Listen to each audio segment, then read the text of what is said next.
Hola, muy buenas tardes a todos y bienvenidos a un nuevo programa del canal de Vicente Fuentes y de la web ufopolis.com. Hoy vamos a hablar de una historia que no tiene nada que envidiar a lo que serían las novelas y los misterios de Julio Verne. Vamos a hablar de un libro secreto y prohibido realizado por un hombre llamado Albert de Sox. Vamos a hablar también de su relación con la enigmática oleada ovni que hubo en Estados Unidos entre los años 1896 y 1897 y también vamos a comentar la relación de todo ello con una enigmática sociedad secreta llamada Nimza. Así que, si os parece bien, vamos a coger nuestra máquina del tiempo y vámonos al año 1969, en donde tenemos a un hombre llamado Peter Navarro en una exposición sobre aeronáutica en la Universidad de Saint Thomas, en Houston, que de repente se encuentra allí lo que serían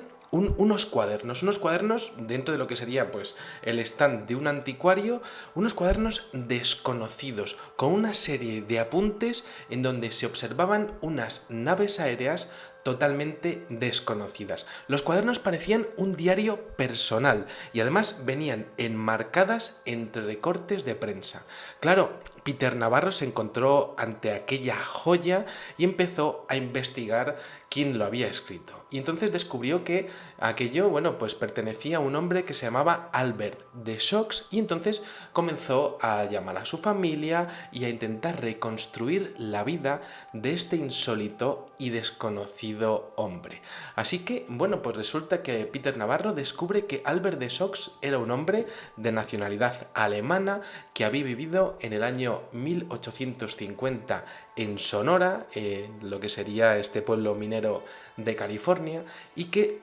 tras entablar amistad con varias personas de nacionalidad germánica, funda una sociedad, la Sociedad Aeroclub, destinada al desarrollo de naves aéreas en total secreto, en total clandestinidad. Bueno, dicha agrupación había conseguido algo totalmente insólito dentro de la ciencia, la creación de una sustancia llamada NB. Esa sustancia podía eliminar con suma facilidad la fuerza de la gravedad. Es decir, estamos hablando de antigravedad a mediados del siglo XIX. Además, en esos, lo que serían esos escritos, en esos cuadernos, que por cierto van ilustrados a todo color y tienen unos dibujos steampunk totalmente increíbles, bueno, pues se habla de que esa sustancia NB realmente era un potente gas de color verdoso desconocido hasta la fecha para la totalidad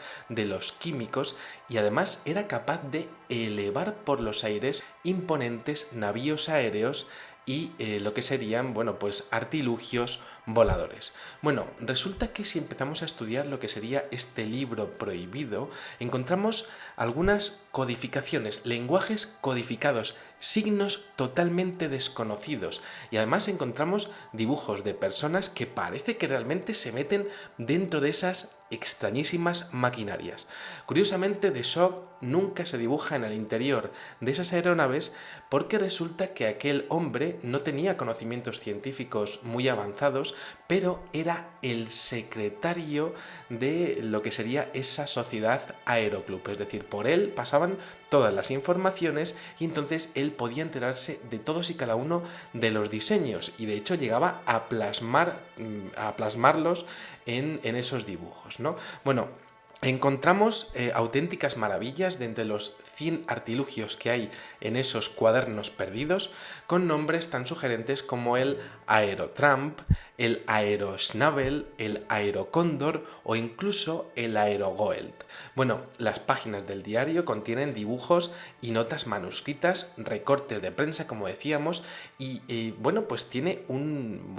todo lo que sería el diseño, es una obra perfectamente diseñada y elegantemente plasmada con lo que sería, bueno, pues el arte que había en aquel momento en Estados Unidos a mediados del siglo XIX. Parece que estamos ante el diario de las actividades secretas de un grupo de pioneros aeronautas que, al margen de lo que sería la ciencia de aquellos años, pues estaría desarrollando maquinarias en base a un descubrimiento relacionado con la antigravedad. Y claro, es muy interesante porque si empezamos a observar los símbolos, encontramos uno que es muy similar al del caso Ummo, este caso tan polémico relacionado con extraterrestres o alienígenas o seres ajenos a la Tierra infiltrados en nuestra sociedad. Estos símbolos también son encontrados en la tribu de los Dogon, que habría tenido contacto con alguno de estos pueblos que visitaría la Tierra, y también con el símbolo chino que se remonta a la dinastía Zhou, es decir, del año 1111 al 252 a.C., y que significaba literalmente rey. Estas maquinarias, estos diseños, también tienen similaridades con lo que serían los diseños atribuidos a las máquinas de antigravedad diseñadas por Nikola Tesla. Y además es que si los comparamos, es que son realmente increíbles, ¿no? Porque, por ejemplo, en una de las maquinarias encontramos una cúpula que también está sostenida por dos columnas, de la misma manera en la que Tesla también siguiendo su ciencia y el electromagnetismo que estaba descubriendo y desarrollando, pues habría concebido para un aparato que se saltase las leyes de la gravedad. Además, entre los diseños encontramos figuras similares a los platillos volantes, los típicos, los que hemos visto, por ejemplo, en las fotografías de los años 60 y de los años 70, e incluso con ese núcleo en donde estaría esa sustancia NB. Bueno, quizá lo más interesante sea alguno de los diseños en donde aparecen lo que serían símbolos relacionados con un ojo y también una serie de turbinas que también se parecen a algunos avistamientos de ovnis que se están realizando en los años 90 y también en la década de 2000, ¿no? Bueno, resulta que si empezamos a observar también lo que sería la maquinaria interior, encontramos motores eléctricos y potentes reflectores capaces de iluminar el terreno no desde cientos de metros, sino desde incluso kilómetros de distancia. Es decir, la gente que estaba a cargo de ese aeroclub estaba a la vanguardia del suministro eléctrico,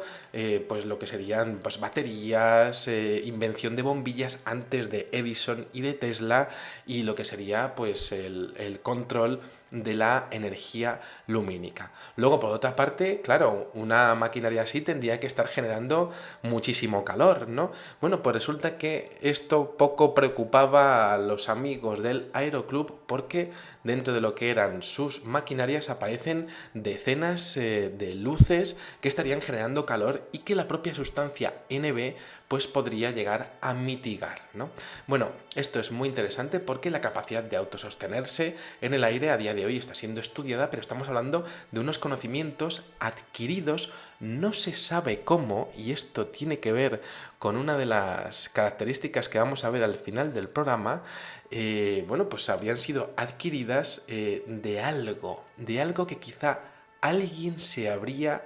encontrado. Bueno, como decíamos, los dibujos son descriptivos, no son dibujos técnicos de planos, sino que, pues son básicamente diseños como los que cualquier persona de a pie podría realizar al respecto de lo que estaría viendo, ¿no? Pero lo que sí que está claro es que los miembros del aeroclub conocían perfectamente lo que era el almacenamiento de energía en diferentes módulos y, por supuesto, unos altísimos conocimientos en la incipiente ciencia de la electricidad. Bueno, además de eso, en estos cuadernos de Shaw, pues aparecen descripciones de lo que serían acercamientos y caídas en picado, ¿no?, de estas aeronaves, algo que por supuesto no habría sido superado por ningún tipo de Zeppelin que hubiesen diseñado los alemanes a principios del siglo XX, ¿no? Bueno, hay una cosa muy interesante, y es que hay un nombre en clave dentro de toda la simbología que aparecen con unos extraños signos que no han podido ser decodificados, y es que se piensa que Albert de Shaw tenía miedo de sacar esta información y de escribir aquello, aunque él solamente era el secretario, tenía miedo de que quizá estuviese revelando algún tipo de secreto, y entonces ponía signos, ¿no? Pero resulta que de entre esos signos sí que se ha podido observar la palabra Nimza. Y esta palabra Nimza podría ser realmente la organización que estaría detrás de todo esto. Una sociedad secreta que se estaría avanzando y estaría pues prácticamente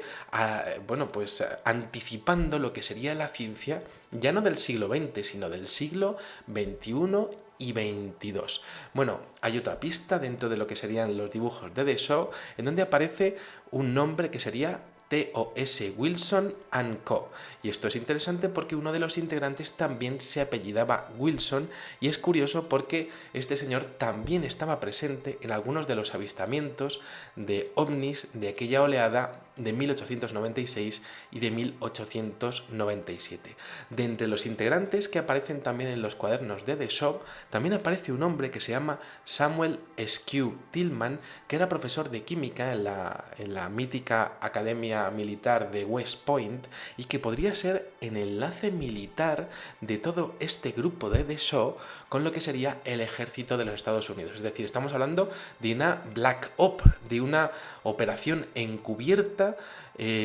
relacionada con la antigravedad, pero es que a mediados del siglo XIX, ¿no? Bueno,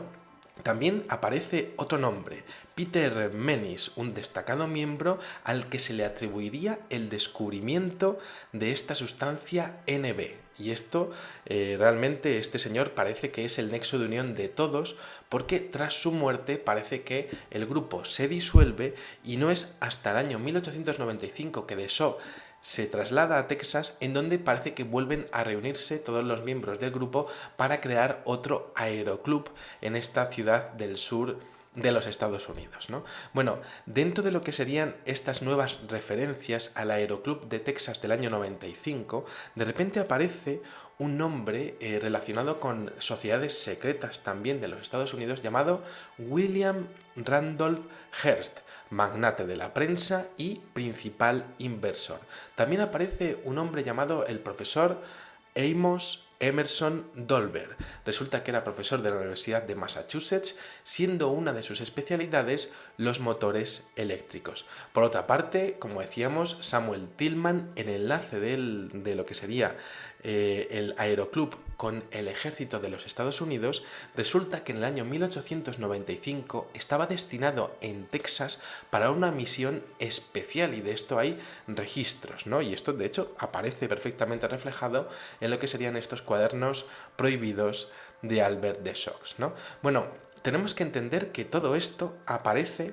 en un contexto en el que, por ejemplo, el día 1 de abril de 1897 aparece en la localidad de Everest, Kansas, un Zeppelin realizando una serie de barridos por la ciudad, por este pequeño pueblo estadounidense, que dejó perplejos a todos los habitantes, ¿no? Podrían ser estos miembros del aeroclub haciendo algún tipo de vuelo de prueba. Esto podría ser posible, pero claro, resulta que tenemos otros avistamientos de la misma época, por ejemplo, 15 de abril del año 1897, en Lynn Grove, Iowa, en donde también aparece uno de estos extraños artilugios, pero en su interior aparecen dos humanoides como de pelo largo que estaban como intentando ocultarse dentro de una cabina, ¿no? Y eso después de realizar diferentes pasadas también en este pueblo. También tenemos, por supuesto, y esto ya hemos hablado en el caso de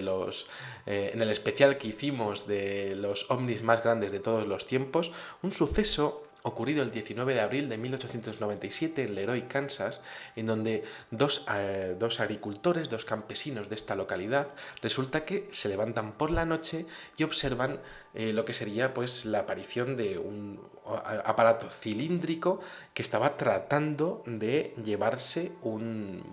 espécimen de ganado bovino que tenían en su finca, ¿no? Y de hecho, pues llegan a ver alrededor de 6 humanoides de aspecto horripilante que no tiene nada que ver realmente con todas estas maquinarias del aeroclub. Es decir, estamos hablando de dos cosas distintas. todo lo que sería relacionado con este misterioso grupo secreto al margen de la ciencia y luego, a la vez, la aparición de diferentes objetos voladores no identificados realizando operaciones quizá de mutilación de ganado en la parte sur de los Estados Unidos, ¿no? Bueno, ¿cuáles serían las claves de este programa y de este tema? Sin ninguna duda, los símbolos desconocidos, ¿no? Porque parece que Albert de Shaw quería exponer algo más dentro de lo que eran sus cuadernos, sus descripciones. Siendo el secretario, bueno, pues quiso inmortalizar aquello que estaba viendo y para que quedase registrado en la historia, porque era un grupo del que apenas se sabía absolutamente nada, un grupo totalmente ultra secreto. Y luego, por supuesto, este poder en la sombra que ya estaría operando, pues lo que diríamos hace 160 años, ¿no? Estos experimentos secretos del grupo NIMHA podrían tener que ver con el New York Mechanical Zeppelin Association, es decir, la Asociación de Zeppelines de Nueva York, bueno, una sociedad aérea bueno, pues que intentaba desarrollar esa tecnología del Zeppelin, pero claro, resulta que al margen de la sociedad, este grupo NIMHA habría descubierto esa sustancia NB quizá por retroingeniería, quizá porque habrían hallado algún tipo de objeto volador no identificado y serían los precursores de lo que sería el Majestic 12 que se crearía tras el accidente de Roswell de 1947. Es decir, estamos hablando de que quizá el Majestic 12 sea la segunda parte del proyecto NIMHA que empezó en 1850 tras el descubrimiento de una sustancia que desde luego revolucionaría la ciencia a día de hoy. Bueno, pues aquí os dejo este maravilloso programa, este maravilloso libro prohibido y secreto de Albert de Shaw, que desde luego es absolutamente único en el mundo, que yo lo considero una joya porque soy muy amante de lo retro y de lo steampunk, ¿no? Y realmente esto pues me parece una maravilla. Y bueno, pues nada, espero que os haya gustado muchísimo este videoprograma y os espero en el siguiente. Muchísimas gracias y como digo siempre, salud y suerte. Adiós.